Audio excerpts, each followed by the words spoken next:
Originally, there was sugar cane, grown in the tropics. There were also the Venetian galleys, the Atlantic Ocean, and at the end of the voyage, the port of Antwerp. Our story begins in 1508. In 1508, Antwerp was the first city in Europe to import sugar cane, and then became one of the main centers of sugar processing. After the long sea voyage, the imported sugar was unfit for human consumption and had to be purified. So the sugar producers had to dissolve the cane sugar in water by bringing it to a very high temperature, then allowing it to cool down and to regain its dry form through a slow crystallization process.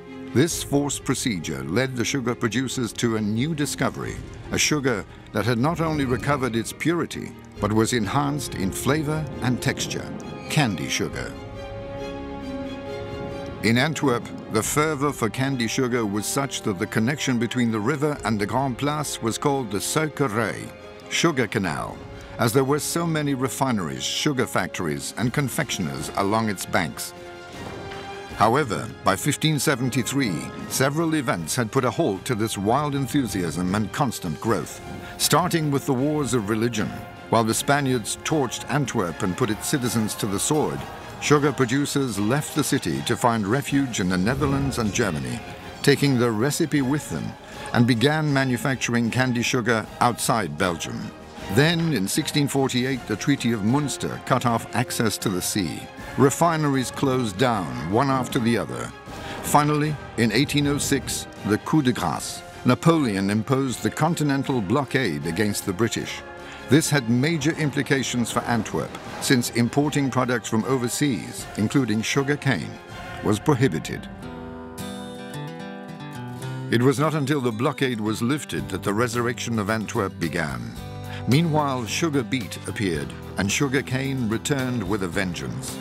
In 1884, Antwerp was once again the center of world sugar, boasting around 40 sugar mills and 17 candy sugar factories.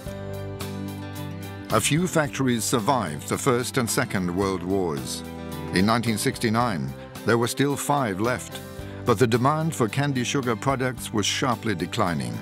This forced the producers to join together and form Candico. The acquisitions were completed when Valère Verfaillie in Merksem and La Condiserie de Hâte were taken over, and Candico was bought by Raffinerie Tillemontoise.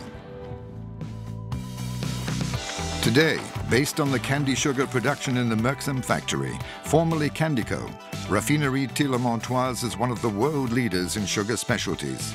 Still based near Antwerp, Raffinerie Tillemontoise manufactures its products with the greatest respect for tradition, using no additives and only the highest quality sugar. Now transformed to an updated production process, the basic recipe has not changed in 500 years. Dissolve the sugar in water, bring the mixture to a very high temperature, and cool. Thanks to the slow crystallization process, we obtain a pure and unique sugar that's full of flavor and has a distinctive texture. Candy sugar. If we proceed to crystallization by evaporation and centrifugation, we obtain the byproducts of the candy sugar, cassonade syrup and cassonade sugar.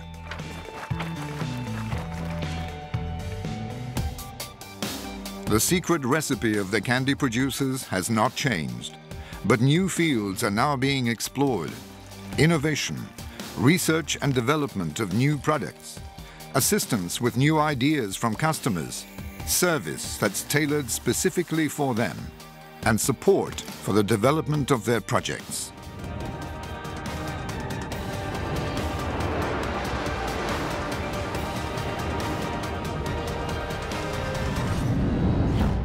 Still the original, since 1508.